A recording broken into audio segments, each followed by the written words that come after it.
Welcome, everybody, to this week's podcast episode for the Financial Freedom Podcast. And I'm your host, Dr. Christopher Liu. And as you know, I talk about 4 different types of freedom: time, financial, location, health freedom. In that light, I'm always interviewing entrepreneurs, business owners, people on the cutting edge, changing the world. So today we have Olga, and she dubs herself as a neuroscience nerd. I love when people are authentic. And she is the founder at Meta Coaching. And today's going to be talking all about business, neuroscience, starting a business. And I'm happy to welcome Olga onto the show. Welcome. Happy to be here. Thank you for inviting me. Yeah, I know you're based out of Portugal. And so tell us more about yourself, your background, and how you got started. Okay, so actually, I'm only based out of Portugal for the last half year because we moved from Berlin. And I'm Russian by birth, but for the last 13 years, I lived in Germany mostly, working for Adidas and Wayfair, so big brands, Fortune 500 companies. And it's been quite a cool journey.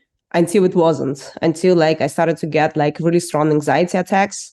My husband was had a burnout, and we just really struggled in that environment. Very high pressure. We had one child already, and we tried to get the second one, and we were trying to get pregnant for 2 years, and we couldn't just because of stress and constantly getting sick on vacations and stuff.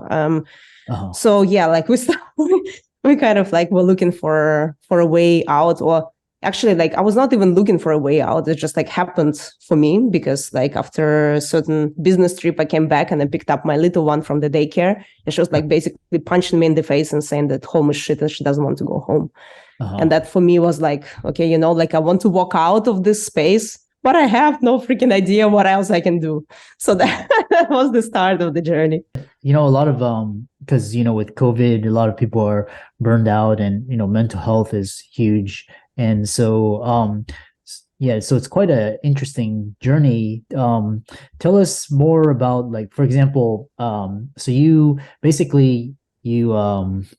help first-time founders grow their businesses from zero to their first 20,000 without, I assume that's per month, without burning out. And then so why do you think it's so difficult for 9-to-5ers to quit corporate and start their own businesses? Because it's very comfortable space, it's kind of is this fake safety of monthly income coming in.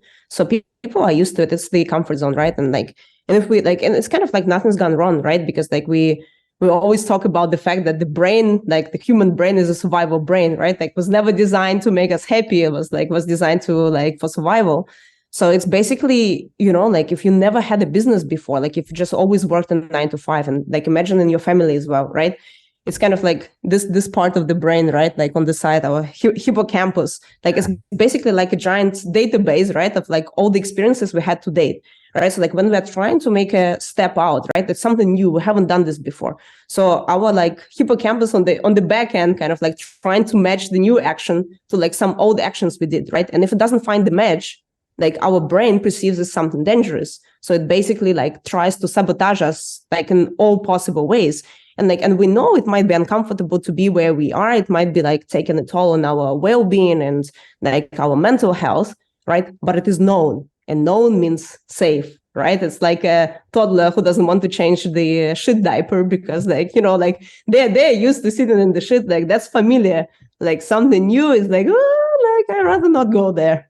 Yeah, it's interesting because the more I think about it, I'm thinking, if you have a 9-to-5, just, and then it's the main thing you have to do is just basically don't get fired. And so basically, I mean, you could be mediocre, you could play games and, manipulate this and that. And, you just basically biweekly collect your paycheck, you don't really do much, but which is quite interesting. Absolutely. And some people realize, that they're A players who are stuck with a bunch of C and D players, and they make a step out.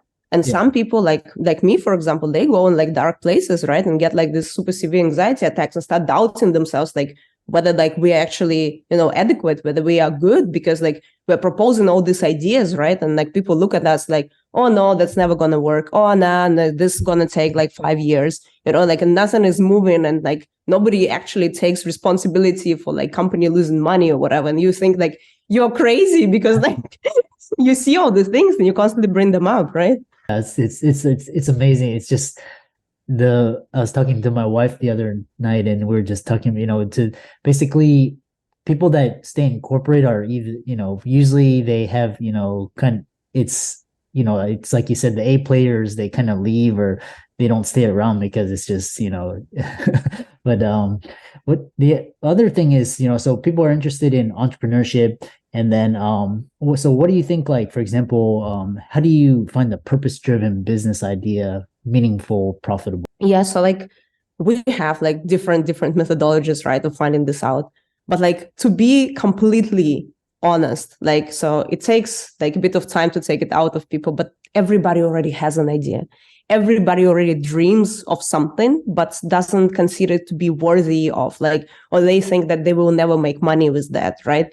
And like a lot of times people are just embarrassed because, like, I don't know, they work in multinational corporation, right? And they're doing like, I don't know, operations and doing like this, all the like complicated spreadsheets in Excel and whatever, like it's all like funky and it's like very, I don't know, it's like very status-like. And then what they actually want is to cook, and they're like, oh my God, like what my friends will think about me, right? But they take this like great pleasure in cooking, right? And like, and food might be like their love language, and they're serving food like they're serving love to people, right? And it's like, it's so in their DNA. It would be like extremely sad if people never would experience that, right?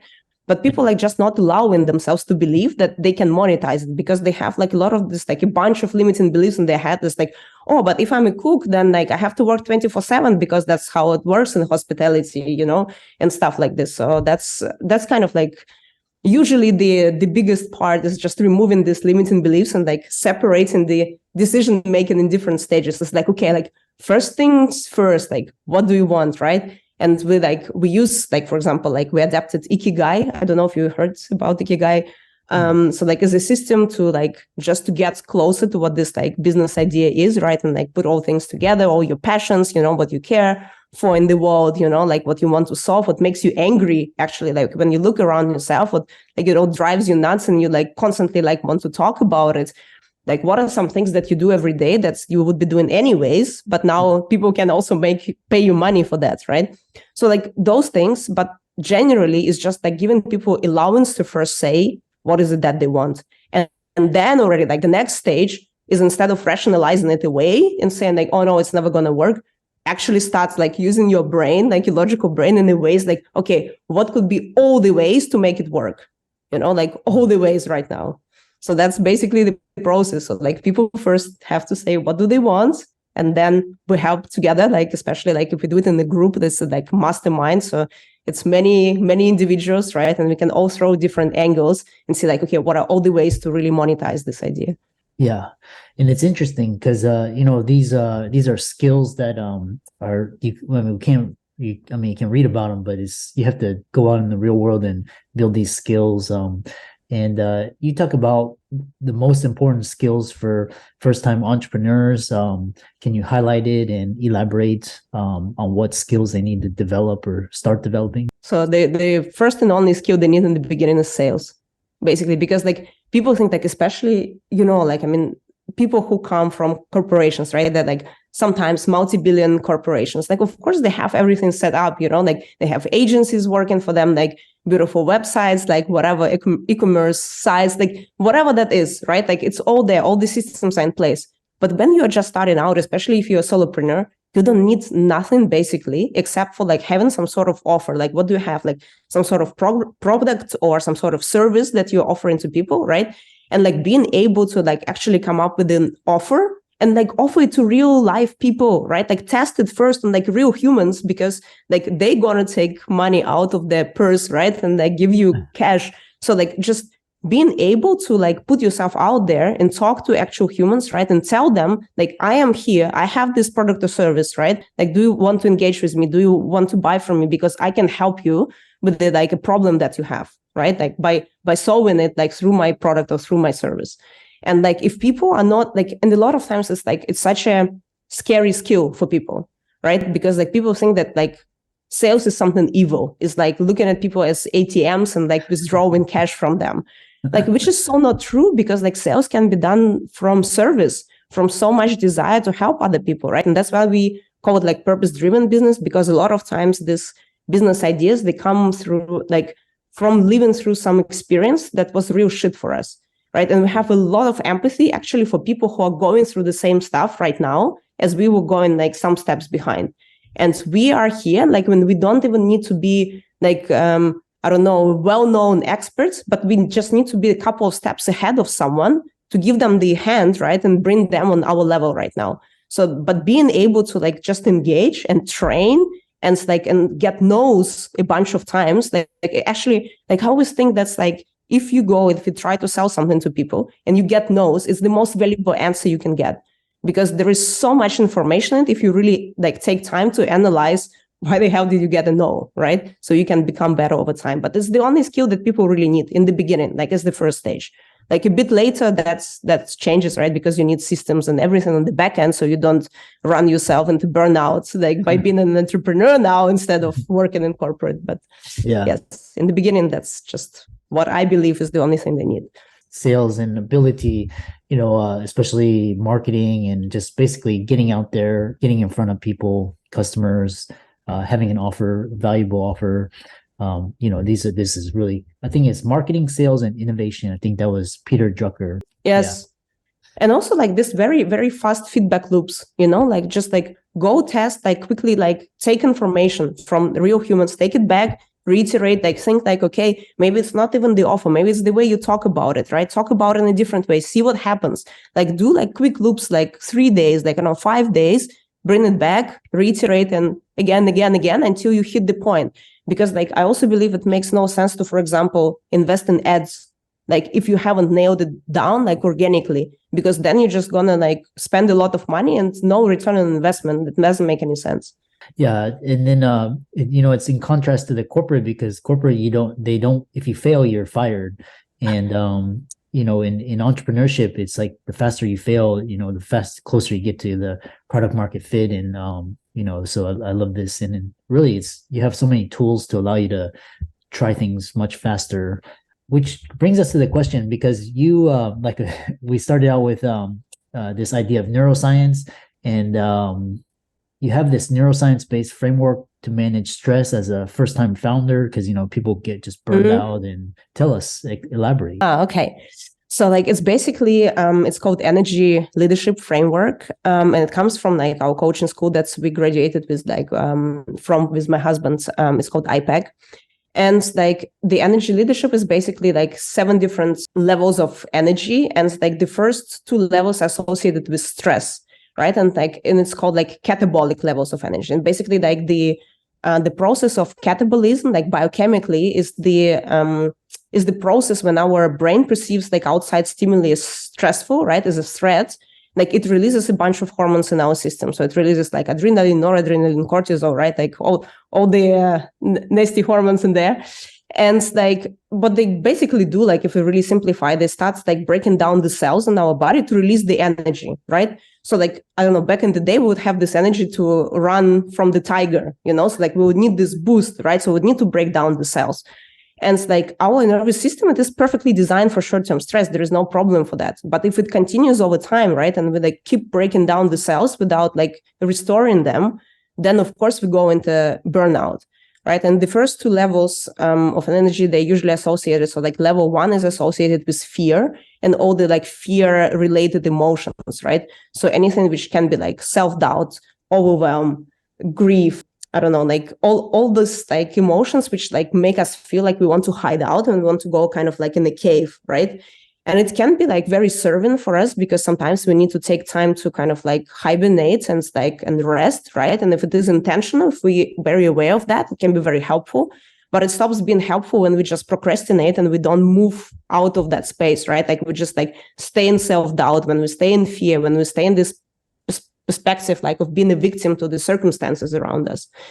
And then level 2, like it has much more energy, right? But it's still a catabolic level of energy because like it's more associated with anger and all the anger related emotions, right? And it has much more energy. So it really can propel you out and can propel you out of this like victim mentality as well, right? But the thing with anger is like, it's a really like fast burn. It's like, so like you burn a lot of energy on this like angry emotions and then nothing is left, right? So you basically go down like on level 1 again. And unfortunately, it's kind of like if we look, for example, at corporate organizations, that's a lot of leaders, they lead from level 2. Okay, go, go, go, like had to be done yesterday, like pressure, pressure, pressure. And it's the same, like, okay, like even if you go out of corporate environment, but for example, like imagine you're like a tech startup founder, right? And you have, I don't know, like seed rounds, you have investment rounds, you have pressure from like venture capitalists, right? So you constantly like operating under this pressure. So if you don't manage your brain and understanding that's okay, like if I'm constantly in this like fear and anger, trying to push myself out and just like push myself, then I just burn energy. And in the end, I just burn out, right? So in order not to stay like kind of like on these 2 levels, there are like other levels like 3 to 7. And level 3 is basically all about taking responsibility for how you feel. So seeing the positive. So, a lot of people describe themselves as positive people when they're on this like level of energy, right? So they're like, well, like my job is shit, but at least the pay is good, right? So like when we hear this, at least from people, it means that they settle in for less than ideal, but they prefer to see the positives rather than the negatives, right? So they take responsibility for their feelings. The problem with this level is that like though really good, so right, it's also this level of resilience when we can like see the positive like outcome and we can like persevere and we can go through. It can be very, very helpful. But when people get stuck on that and the level 1 and 2 go unaddressed because they just prefer not to see the shit, right? Because they're like, oh, like I'm just seeing the positives, like, oh, like I'm love and light, like everything is great. Then like of course like this level of stress underneath, it can be just growing, right? Because it's not being addressed, so it's not going away. And that's where like sometimes like then all of a sudden people find themselves in this situation of like a burnout, or they just get stuck in this kind of like more or less comfort zone, this level 3, and they never propel themselves forward. And then level 4 of energy is more the level of being in service, when we are really focused on other people. So right, like the focus goes away from us, but it goes on someone else. And we are like, we're serving, we want to solve somebody's problems, right? Like from compassion. The thing is like, it feels really good on this level, right? Because like we're serving people, like we feel great about ourselves, but we still perceive them as kind of like lesser than us in some sort of way, because like, oh, like I can solve this problem better than they are, or poor them, right? So we kind of like denying them the power of solving the problems themselves. And like also like the energy attracts like energy or the opposite, right? So like if you imagine like if somebody has a lot of problems on level 1 and feels like a victim, and there is a savior on level 4, if you have a lot of this like service energy, then you will attract a lot of people with problems, right? Because like, well, like they need someone to solve them for them. So like the problem is that if you give away too much and constantly, right, at some point you either burn out again, you go on level 1, so out of energy, or you get angry because like, why the hell, like I'm giving so much, right? And nothing is coming back. So we can get very angry about that, which is again, a stress-related emotion. So we're flooding our body with like all the stress-related hormones. Then level 5 is a level of opportunity. So it's like a true win-win. So if level 3 was like a bit of like a compromise, like you move a little, I move a little, right? Like maybe we'll find a way. Level 5 is like, I put what I want on the table, you put your needs on the table, and until we like find a true win-win, we don't play. Like it makes no sense, right? Yeah. So and like on this level, we also take like every experience that happens to us as an opportunity to learn, right? So like we see opportunities. So it's a very opportunistic level. The problem with it is that sometimes we see so many opportunities that we experience this kind of like paralysis by analysis, right? So like we can't get like out of this, like, okay, so like which, like this idea and that idea and this idea and this I could do, right? And we can't decide for which one to go. So that's kind of like the danger of being on that level, because it's very logical. And then level 6 of energy is level of joy or flow. So sometimes like when we do some things and we just think we spent 20 minutes doing that, but it's actually been 2 hours, right? Because like we didn't even notice, like in this state of flow. So very connected to our creativity, to our intuition on this level. And it's great. Like we also feel a lot of synergy of working with other people, right? Because like it's joyful. We also feel a lot of empathy. So like not compassion, like on level 4, but true empathy. So which means that like I understand that as a human being, I can experience all emotions, right? I can experience fear, I can experience anger, I can experience joy, I can experience like, I don't know, sadness, like whatever that is, right? And I am able to see myself in you, right? Because you are also human, so you can also experience all these emotions. So it's level of true empathy. And it's great to be on there. The problem with this level is that it's kind of, you can be very connected to people and feel like, oh, I love everybody, this synergy, like also great. People might be very disconnected from you because like between level 6 and level 1 and 2, for example, is a huge gap, right? So if somebody's in stress and you are coming in the office like, hey guys, how you doing? Hey. And people are like, oh, fuck off. I'm just stressed like as hell here. Like, so like, I don't even want to talk to you. So there might be a disconnect. Plus, like in own business, if we are too much on that level, then sometimes we get excited, right? When people get excited about opportunity and they invest a lot of money and then they lose the money because they didn't logically think it through. Mm-hmm. And then level 7, the last one is the level of enlightenment, if you will, is a level of like complete passion about all our experiences when we don't judge things as good or bad anymore. It's just an experience. Even if somebody like passes away that we love, but we're like, oh, it is just an experience in life, and I'm passionate about the fact that I can experience it. And like on this level, we feel like we can create anything and everything in the world, right? Like we are the creators. And no human can actually sustain themselves on that level. Like they can stay there for a bit, but basically like they will be very disconnected from reality, right? That's why we have the other 6 levels.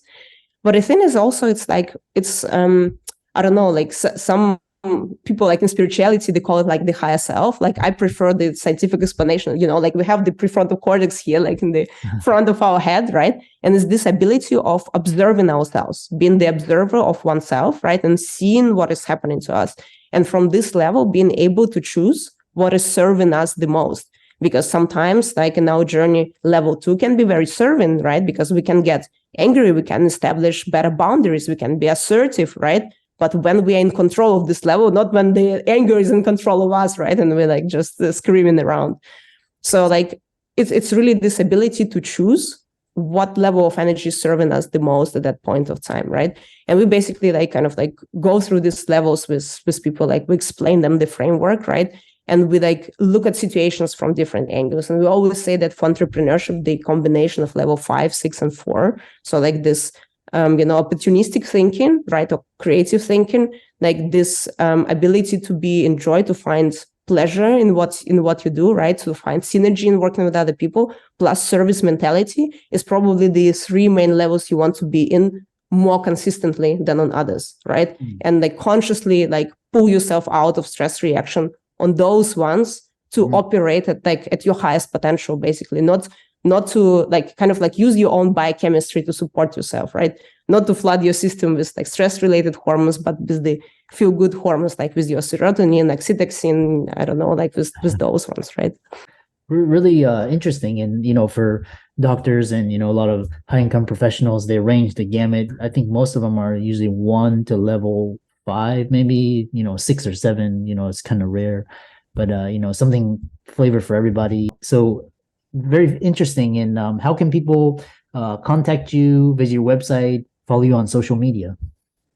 So meta coaching, so meta with double T, so it's the Buddhist meta, not so metacoaching.com, like is our website. Also like is the same name on Instagram, on LinkedIn, so that's quite easy. Yeah. And for all the listeners out there, let's thank Olga really for almost a masterclass on neuroscience-based framework, managing stress. And she's on Facebook, LinkedIn, Instagram, TikTok, as well as her website, Meta Coaching. Again, that's with 2 T's, not the Facebook Meta. So with that, thanks so much. And thanks for coming on to the show. Thank you. Thank you so much for having me.